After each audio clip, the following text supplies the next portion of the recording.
It is a tremendous honor to be here. Thank you so much, Dimitri, for organizing.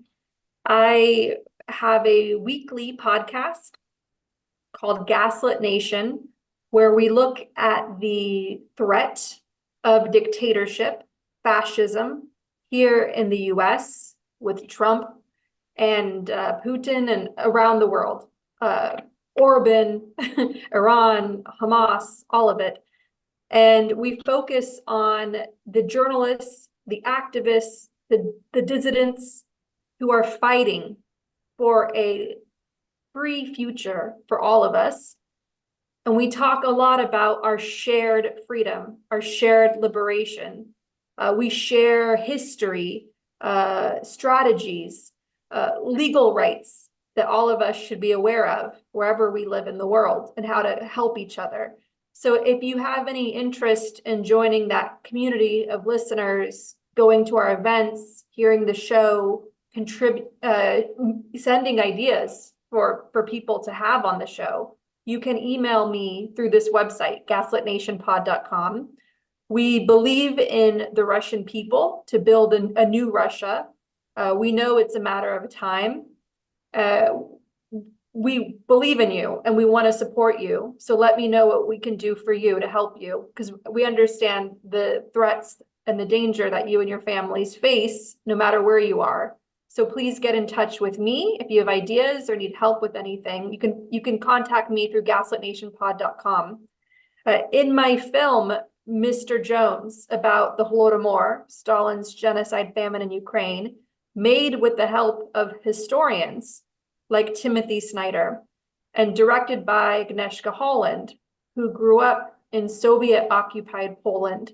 That film features a character who was killed with 4 bullets in his back, like Nemtsov.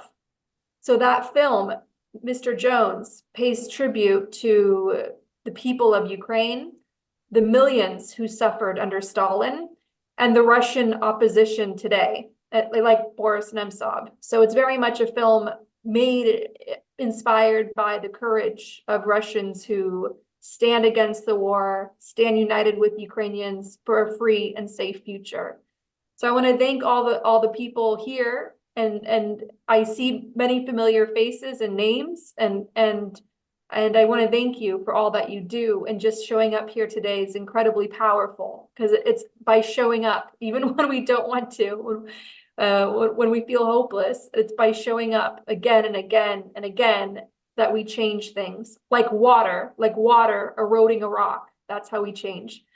And so I don't have much to say, because I want to hear from you. I want to learn from you. But what I think is very, very, very important is, especially as we move forward now with Navalnaya, with Navalny's widow, with all of the hundreds of thousands of Russians who have fled Russia and are now in the diaspora.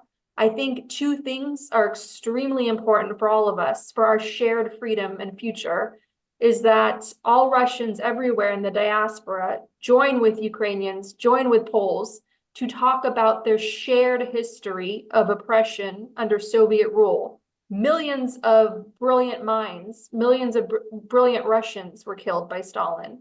And right now, Putin has brought back the cult of Stalin. So we have to correct the history, correct the record.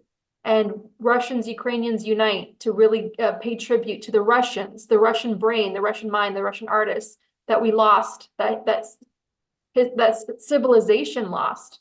They all the potential they had for ideas, creation, science, medicine. Stalin took that from the people of this whole world. And so it's important that we pay tribute to that. So please, whatever you can do in your communities, keep the history of what Stalin did alive as a way to heal Russia today. The second thing is that Russian diaspora must stand united in ensuring that Ukraine gets everything it needs to protect itself, to liberate Donbass, liberate Crimea. There's been troubling remarks by Navalny's people saying, even Navalny himself back in 2015, saying, don't give Ukraine military aid, there's no point. Well, we see that there is a point, because Ukraine is surviving. And what's blocking aid right now are Russian-backed politicians in Congress that support Trump. And so I think it's extremely important that Russians and Ukrainians stand united with focusing on their shared history of repression under Stalin and ensuring that Ukraine gets everything it needs, including military aid, to liberate places like Donbass and Crimea, where there's Stalinistic repression right now going on today. So that unity is what is going to ultimately take down Putin. He's afraid of the diaspora. He's scared of you all. He's scared of meetings like this multiplying around the world. That's what makes this meeting today so powerful. We're haunting Putin's nightmares together. And so just remember your power, remember the power you have, and just know that Ukrainian Americans like me are here for you, whatever you may need, and anything that we can build together to terrorize Putin and the rest of his terrorists.